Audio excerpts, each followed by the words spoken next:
get to Jesus by any means necessary. Growing up, I learned the phrase, make a hole, from war movies and football games. It meant, get out of the way. But in Luke 5, we see a different kind of making a hole.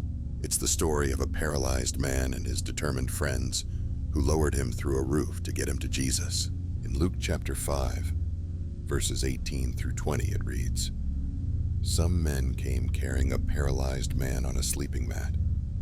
They tried to take him inside to Jesus, but they couldn't reach him because of the crowd. So they went up to the roof and took off some tiles. Then they lowered the sick man on his mat down into the crowd, right in front of Jesus. Seeing their faith, Jesus said to the man, 'Young man, your sins are forgiven.'" What an incredible display of faith this was. Imagine the scene. The crowds blocked the path to Jesus, but these friends refused to give up. They ran a creative play through the roof, putting the paralyzed man right in front of Jesus. Their faith was relentless, and it paid off. Jesus healed the man and forgave his sins. But let's not forget the paralyzed man's faith.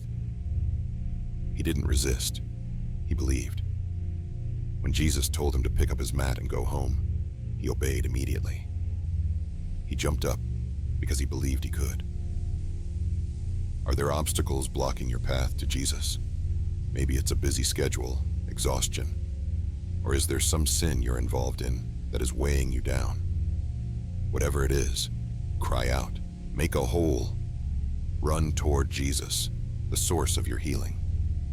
Be all in, like the paralyzed man. Trust that Jesus can transform your situation. Here are a few steps to help. Identify obstacles. What's hindering your faith journey? Write it down. Creative play. Brainstorm unconventional ways to draw closer to Jesus. Immediate obedience. When Jesus speaks, act without delay. Remember, faith sometimes requires us to make a hole, to break through barriers and reach Jesus. He's waiting to heal, forgive, and restore.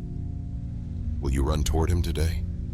May this devotional encourage you to maintain a positive outlook.